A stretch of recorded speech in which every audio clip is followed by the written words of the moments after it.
Bonjour Sandra Rogol. Bonjour. Merci d'avoir accepté notre invitation. Vous êtes la porte-parole d'Europe Écologie Les Verts. Vous êtes en plein renouvellement de vos instances dirigeantes en ce moment chez Europe Écologie Les Verts. Et avec Julien Bayou, la motion que vous avez présentée lors de votre congrès est arrivée en tête avec 41,3% des voix. On va y revenir, mais d'abord un mot sur ce week-end. Une manifestation des Gilets jaunes annulée.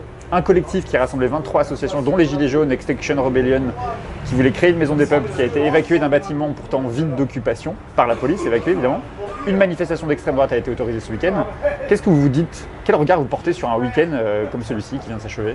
Alors plusieurs choses. D'une part, ce qui m'inquiète, c'est que du côté Gilets jaunes, le discours ça a été il n'y a que quand on utilise la violence qu'on est utilisé, donc on est obligé de recourir de nouveau à la violence. Et ça dit deux choses. Ça dit d'une part le désespoir qui n'a pas faibli depuis un an, ce qui est gravissime, et d'autre part, ça dit aussi que le seul discours qu'entend l'État de la part des gens qui souffrent, c'est quand on a recours à la violence. Et donc l'État justifie la violence de ses forces de l'ordre comme ça. Après, pour discuter un petit peu, il y a des fois avec les forces de l'ordre qui sont en face, qui ne sont pas des grands bourgeois non plus, on va se mettre d'accord dessus, c'est quand même un affrontement, pour reprendre un langage un peu ancien, prolo contre prolo, dans ce genre de truc. Les forces de l'ordre qui sont en face, elles ne sont pas plus satisfaites par cette situation. C'est-à-dire qu'ils sont épuisés par 5 ans, on est bientôt à 6 ans d'état d'urgence permanent. Ils enchaînent, alors on m'a parlé de jusqu'à 16 journées d'affilée d'astreinte. On leur demande de faire toujours plus de chiffres au quotidien, mais aussi sur ces manifestations. Donc on a des gilets jaunes qui sont épuisés par une situation sociale et par la violence, et de l'autre, on a aussi des forces de l'ordre qui sont épuisées par une situation sociale et la violence. En fait, tout ce que je veux dire par là, c'est qu'autour de ça, j'ai l'impression que l'État n'a un peu rien à faire de la réelle détresse qu'il y a des deux côtés, que ce soit au sein des forces dont il est responsable ou au sein de la société dont il est responsable. Et ça, c'est très grave. Petit regain de mobilisation quand même pour les Gilets jaunes ce week-end. Qu'est-ce que vous leur dites? Continuez, on vous soutient, rejoignez la mobilisation qui s'apprête à arriver en décembre prochain. Alors, c'est toujours un peu particulier le rapport qu'on a avec les Gilets jaunes parce qu'on n'a jamais voulu mentir. C'est-à-dire que comme l'appel originel était sur la taxe carbone, on n'a pas voulu faire semblant qu'on était contre la taxe carbone. Donc on n'a jamais lancé d'appel direct. Après, on a toujours soutenu leurs revendications qui sont nécessaires et réelles et qui rejoignent beaucoup les nôtres. Mais on ne peut pas dire allez tous dans la rue avec eux. Bon, pour autant, on ne va pas se cacher non plus que Esther Benbassa, sénatrice Europe Écologie Les Verts, est une des figures des Gilets jaunes extrêmement reconnues, qui les a toujours aidés et soutenus, comme nombre d'élus locaux dont vous ne connaissez pas forcément le nom ou l'implication. Et parce que leurs revendications ont évolué aussi. Parce que leur revendication, elle a toujours été la même en fait, c'est lutter contre l'inégalité sociale, environnementale, prenez-la comme vous voulez. Et c'est comme ça d'ailleurs que le gouvernement et les politiques essayent de désavouer le mouvement en disant vous voyez bien qu'il n'y a pas de traduction en revendication réelle. Mais du Chili à l'Algérie, en passant par le Liban et la France, la revendication d'une demande de justice, elle est partout la même. Et partout la réponse est la même, vous ne demandez rien de concret. Mais en fait, c'est pas aux citoyens de formuler les réponses politiques quand ils dénoncent une oppression économique, sociale, environnementale qu'ils subissent. Donc ça commence un peu à bien faire. Quelle va être votre place en décembre prochain lorsque la grève justement du 5 va s'installer à une durée visiblement indéterminée? Alors on est du côté des grévistes parce que leurs revendications sont légitimes, que la casse sociale qui est en cours est extrêmement violente. Enfin, on parle beaucoup de l'assurance retraite, des réformes sur la retraite qui restent très floues. On ne sait toujours pas vers où on va. Tout ce qu'on sait, c'est que ce régime à points va être beaucoup moins bénéfique aux personnes qui ont des carrières hachées, brisées, en tout cas pas linéaires, et que ça va être compliqué dans l'avenir et que ça va beaucoup se reporter sur les jeunes parce que, devinez quoi, eh bien aujourd'hui dans le monde du travail, pour ceux qui rentrent, les carrières linéaires, ça n'existe quasiment plus. Donc évidemment que c'est sur les générations qui viennent que ça va être très violent. Évidemment que c'est aussi sur les personnes de plus de 50 ans qui sont pour beaucoup au chômage à l'heure actuelle que ça va devenir difficile. Et que, encore une fois, c'est toujours les mêmes personnes qui vont trinquer. Mais je pense à côté de ça aussi à la réforme de l'assurance chômage, retraite chômage, qui sont deux leviers du vivre ensemble, qui sont deux leviers dont on hérite du lendemain de la Seconde Guerre mondiale, qui avait été fait pour restaurer la solidarité entre nous. Et en fait, si on enlève tous les leviers de solidarité, je ne sais pas de quelle société on hérite. Donc oui, bien sûr qu'on est solidaire. Après, on sera aussi solidaire des gens qui, comme nous, prennent les transports en commun et vont être un petit peu en souffrance, mais ça fait partie du jeu. Alors j'ai dit, vous sortez d'un week-end de vote à Europe Écologie Les Verts. Votre candidature avec Julien Bayou est arrivée en tête. Il faudra attendre le 30 novembre pour savoir si vous succéderez à David Cormand. D'abord, quelle lecture vous faites de ces résultats assez surprenants? Alors assez surprenant pour vous, nous. Pour nous un peu moins, mais j'y lis que les militants nous ont envoyé un signe pour dire qu'ils étaient d'accord avec le travail qu'on avait mené. Vous savez, nous on a travaillé pendant 3 ans dans l'urgence, c'est-à-dire qu'on a hérité d'un parti dont les finances étaient exsangues. On était au bord du dépôt de bilan, il faut dire les choses concrètement. On a dû licencier les 3/4 de nos salariés, justement parce qu'on n'avait plus les moyens de les rémunérer correctement. On a dû faire front à l'image qu'on avait dans les médias, qui était inexistante, et puis se relever de tous les départs orchestrés. Alors c'est pas des partis du PS, mais c'est satellite du PS, de Cos à De Rugy, en passant par Placé et les autres. Donc quand on bosse dans l'urgence, on n'a malheureusement pas le temps de faire tout ce qu'on a envie de faire dans l'idéal. Et là on se dit qu'on nous donne la chance, après avoir écopé le bateau, de lui donner un cap vers les victoires peut-être. Peut-être pas pour le parti Europe Écologie Les Verts, mais en tout cas pour les valeurs de l'écologie en France. Et ça, c'est une très bonne nouvelle. Et puis ce qu'on a cherché à incarner aussi, c'est la réalité de ce qu'on a fait pendant les européennes, pendant ces 3 ans. C'est-à-dire dire qu'on fonctionnait ensemble et pas dans des courants opposés comme une certaine presse mal raconté. Et que de Cormand à Jadot, il n'y a rien d'autre qu'un parti, un collectif qui avance ensemble. Donc c'est tout ça qui a été, je pense, plébiscité sur ce vote, beaucoup plus que nos personnes qui ne sommes que les porte-voix de tout ce travail. Quel parti vous voulez incarner demain? Est-ce que vous voulez incarner un parti écologiste de gauche? Est-ce que vous tenez à ce terme de gauche? Alors nous, nos racines, elles sont à gauche, ça, il n'y a aucun souci, n'importe qui chez nous vous le dira, mais le problème c'est que la gauche, elle a failli à ses engagements par rapport aux Français. Et qu'aujourd'hui, si on prend même les manifs type Extinction, Rébellion, c'est pas le mot gauche que ces gens mettent en avant. Ils veulent renverser le capitalisme, renverser le système, mettre fin au libéralisme, mais jamais le référentiel est celui de la gauche parce que justement il y a une blessure. Et nous aussi on a cette blessure, c'est-à-dire qu'on fait partie des gens qui ont été, j'essaie de trouver un mot moins fort mais j'en trouve pas, donc pardon pour le terme très fort, mais instrumentalisés par une certaine gauche pour accéder au pouvoir. Et nous on estime que le pouvoir c'est pas une fin en soi, c'est un outil pour arriver à faire des choses. Ce qu'on a constaté, c'est entre le discours du Bourget et la déchéance de nationalité, c'est un échec dans les faits du discours de la gauche. C'est compliqué aujourd'hui de se dire, à travers ce mot solidaire, de cette déchéance des valeurs de la gauche. Alors je crois qu'elles sont toujours là chez les militantes et les militants. Mais pour être clair, ça veut dire que votre projet à vous, l'écologie, elle passe par l'anticapitalisme? Bah oui. Mais alors ça, c'est important de dire parce que tout le monde ne le dit pas dans la famille écologiste. En fait, même Bruno Le Maire, qui je crois pas que ce soit un grand gauchiste ni un grand écologiste. Il se revendique pas non plus anticapitaliste, mais... Eh bien, il dit qu'il faut réformer le capitalisme et que le capitalisme fait souffrir la société. En fait, ce discours anticapitaliste aujourd'hui, il est même plus transgressif. Il est passé dans les actes. Donc aujourd'hui, oui, je pense que l'écologie doit être l'avenir de la gauche parce que la gauche instituée, celle des partis politiques en tout cas, a failli à sa mission et il faut un autre horizon, un autre espoir. Et c'est ce qu'on essaye de constituer. Pas tout seul, mais c'est ce qu'on essaye de constituer. Je disais à un congrès et des résultats surprenants parce que la motion d'Eva Sas, proche de Yannick Jadot, elle est arrivée en 2e position. Et puis il y a un 3e candidat qui a fait un score surprenant aussi, Alain Coulombelle, qui a réuni 23% des voix. 2 lignes quand même différentes entre Eva Sas et Alain Coulombelle. Vous allez devoir choisir entre les deux? Alors en fait, il n'y a pas tant de différence que ça, ni entre Eva Sas, ni entre Alain Coulombelle dans les lignes qui sont défendues dans ce congrès, ni avec nous. Si ce n'est dans la méthodologie, mais dans ce à quoi on veut aboutir, c'est-à-dire s'élargir, on est tous d'accord, mettre l'écologie au cœur de notre système de réflexion et de la pensée politique aujourd'hui et à l'avenir, on est tous d'accord. Et en fait, vraiment, les différences vont être sur la méthodologie.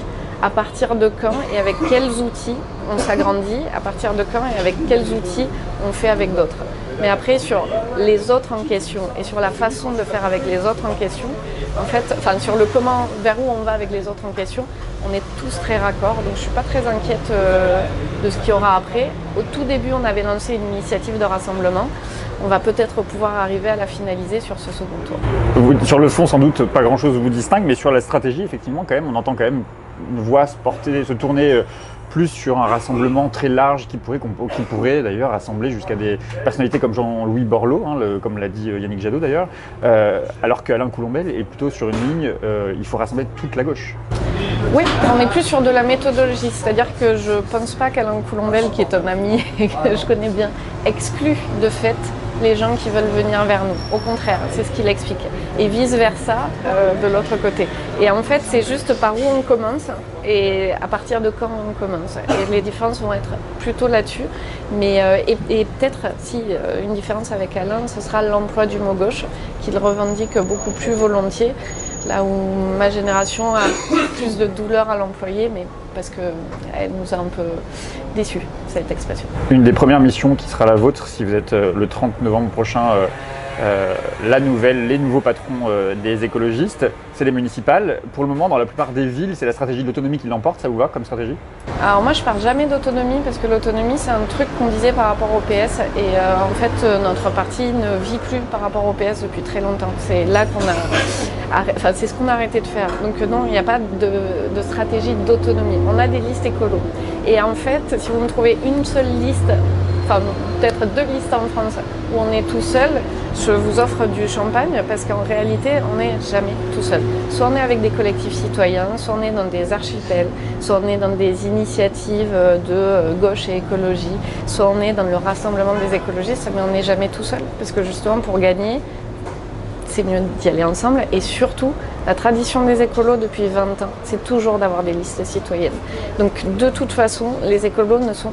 Je ne vais pas dire jamais, parce que je prends un risque sur les milliers de listes qu'il y a en France. Il peut y en avoir une où on soit 100% ELV, mais à ma connaissance, ça n'existe pas. Mais je vais pas citer les exemples, les contre-exemples, mais quand même, quand il y a des démarches comme celle de Marseille, où ce sont des listes citoyennes qui se sont créées et Europe Écologie Les Verts décide d'y aller, alors certes, peut-être pas tout seul, mais avec d'autres. Donc il y a 2 listes qui vont s'opposer sur l'échiquier plutôt de gauche. À Limoges, alors qu'une liste de rassemblement de toute la gauche devait voir le jour, les écologistes commencent à prendre du champ sur cette stratégie-là. Est-ce qu'il n'y a pas une incohérence justement entre montrer une cohérence à géométrie variable sur la stratégie qui est celle d'Europe Écologie Les Verts? En fait, on ne pose jamais la question de pourquoi est-ce que FI, PC, PS partent séparés. Pourtant, ils sont tous représentants et revendiquants. Je vous pose la question sur 2 endroits où justement FI, PS, PC c'est très étrange que la faute de la désunion de la gauche porte toujours ce que vous dites, c'est exactement ce que dit FI ou le PC quand on leur pose la question. À un moment donné, se pose la question, même pas forcément de vous, de votre côté ou de celui du côté du FI, mais à un moment donné, est-ce que vous voulez une union des gauches et des listes citoyennes? Je ne vais pas vous répondre oui ou non, mais je vais vous répondre que nous, ce qu'on veut, c'est un projet écologiste. Donc après, si la gauche a envie vraiment de mener le combat pollueur contre pollué, on va le mener ensemble. Mais si leur objectif, c'est d'atterrir sur des nouveaux postes ou de reconstruire leur appareil politique, c'est pas notre combat. Et c'est très clair. Mais Marseille, par exemple, si j'ai bien compris, la liste citoyenne de gauche est finalement soutenue par DLR et par François-Michel Lambert. Je n'ai pas l'impression que ce soit particulièrement l'avenir de la gauche. Donc il faut aussi passer par-delà les mots tout préconçus et valises et regarder la réalité des actes. Et c'est ce qu'on essaye de faire. C'est un pragmatisme écologiste et volontaire. Mais en fait, les drapeaux et la réalité, c'est pas toujours la même chose. Au-delà des municipales, François Ruffin et d'autres d'ailleurs appellent de leur vœu une alliance du social et de l'écologie. On voit beaucoup François Ruffin en ce moment avec Éric Piolle, le maire de Grenoble. Ça manque de femmes sur l'affiche, mais quand même, vous ne vous dites pas qu'elle a de la gueule, cette gauche-là, cette écologie-là? Je sais pas. Disons que je peux pas. Comment est-ce que je pourrais vous répondre?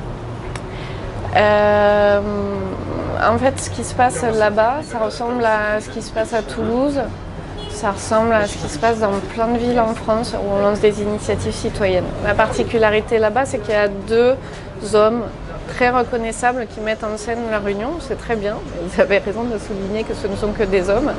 Je m'interroge sur le fait qu'on ne se concentre pas autant sur le travail d'Anne Vigneault à Besançon par exemple, de Jeanne Barséguian à Strasbourg par exemple. Et en fait, c'est ça aussi qu'il faut casser aujourd'hui, c'est le fait que ces grands hommes, qui ne sont pas toujours grands, parce que j'ai beaucoup d'admiration pour François Ruffin, mais j'ai été profondément blessé et déçu par sa réaction de justification sur la manifestation du 10 contre l'islamophobie. Et en fait, je suis contre ces logiques de l'homme providentiel et il faut en sortir. Après, j'ai toute confiance dans le projet politique que développe François Ruffin. J'ai toute confiance encore plus dans le projet politique qu'a développé et qu'a démontré dans les actes Éric Piolle. Mais je pense qu'il faut aussi penser beaucoup plus large que ça parce que la France ne ressemble pas que à Éric Piolle et François Ruffin, même si leur projet est très beau et que je le soutiens absolument. Il faut aussi qu'on arrive à réfléchir à d'autres façons de faire et vraiment Toulouse, Strasbourg, Besançon, ce sont de très belles initiatives qui reposent sur les mêmes valeurs et j'aimerais qu'on en parle autant que celles-là. Alors pourquoi ne pas rassembler ces mêmes valeurs dont vous parlez dans un front populaire écologique comme le souhaite Ruffin? C'est ce qu'on fait déjà, non? Dans les villes que je viens de vous citer, dans d'autres projets, on l'a fait même dans certaines régions. Au-delà des municipales, la main tendue de François Ruffin, elle dépasse largement le cadre des municipales. Et on a tendu la main à François Ruffin et on a répondu à ces mains tendues. Donc il n'y a pas de problème, vous allez faire force commune. Il n'y a aucun problème. Oui, tant que les gens font ce qu'ils disent, on fait force commune. Mais encore une fois, voilà, c'est une question de réalité et d'acte. Mais on fait avec François Ruffin quand il veut. Et vous savez, ce qui est bien chez nous, c'est qu'on ne demande pas que la personne prenne notre carte ou prenne nos couleurs. On fait avec les gens et puis c'est tout, comme on fait avec François Ruffin. Donc vous, patronne des Verts demain, avec Julien Bayou, vous vous engagez à la création d'une force plus large qui rassemblerait toutes les volontés écologistes, écologiques, issues de la gauche, du social. Oui, alors écologique. C'est ça que j'ai oublié de vous dire, mais populaire, écologique, il n'y a que des gens qui ne sont pas écolos qui ont besoin de dire que l'écologie doit être aussi sociale. Parce qu'en fait, l'écologie, elle est forcément sociale. En tout cas, celle que nous, on défend, elle est forcément sociale. Donc une fois qu'on aura réussi à passer ce cap-là et que les gens avec qui on travaille auront compris que lutter contre les inégalités, c'est forcément lutter contre les inégalités sociales et environnementales puisqu'elles sont liées, je pense qu'on aura gagné une bonne partie des choses. Mais tant qu'on est encore à justifier, ça veut dire que pour les gens avec lesquels on travaille, eh bien les inégalités sont avant tout sociales et qui ne prennent toujours pas en compte les oppressions environnementales qui pourtant les structurent, les construisent et sont un des principaux leviers d'inégalité aujourd'hui. Donc nous, on a depuis longtemps fait ce travail de compréhension de la structuration de ces oppressions, de comment est-ce qu'elles se développent économiquement, environnementalement, socialement. Mais apparemment, les autres ne l'ont pas compris. Tant qu'on ne luttera pas sur tous ces fronts en même temps, ça va être compliqué de gagner. J'ai une dernière question, Sandra Regol. Vous avez fait un très bon score aux européennes. Les sondages sont un peu moins enthousiastes sur la présidentielle. Ils vous créditent de près de 6 points de moins, en tout cas selon certains sondages. Est-ce que si vous êtes élu le 30 novembre prochain à la tête d'Europe Écologie Les Verts, vous ferez de la candidature d'un écologiste de votre famille un préalable pour le choix de votre candidat à l'élection présidentielle? Alors, on a toujours un candidat écologiste, même quand il s'appelle Benoît Hamon, c'est sur un programme écologiste. Donc, forcément, on aura un candidat écolo puisque c'est notre engagement de base. Après, là, aujourd'hui, mon cœur penche pour que le candidat en question s'appelle Yannick Jadot. Donc, à l'heure d'aujourd'hui, je vous dis que pour moi, mon candidat, c'est Yannick Jadot, mais tout peut bouger demain. Donc oui, ces sondages à très longtemps de la présidentielle ne sont jamais très favorables, c'est pas nouveau. Il faut justement construire ce qu'il y a autour. Mais si vous vous souvenez bien, au moment où nous on se lance dans les européennes, on nous dit qu'on va faire 3 à 4%, les banques ne veulent pas nous suivre. Et nous, on fait un séminaire de lancement de campagne dans lequel on se donne comme objectif 3 millions de voix. On a dépassé cet objectif à ce moment-là. Le défi là, c'est de dépasser aussi les 8 à 10 millions de voix qu'il nous faut pour arriver à instaurer un véritable projet écologiste en France. Merci beaucoup, Sandra Regol. De rien.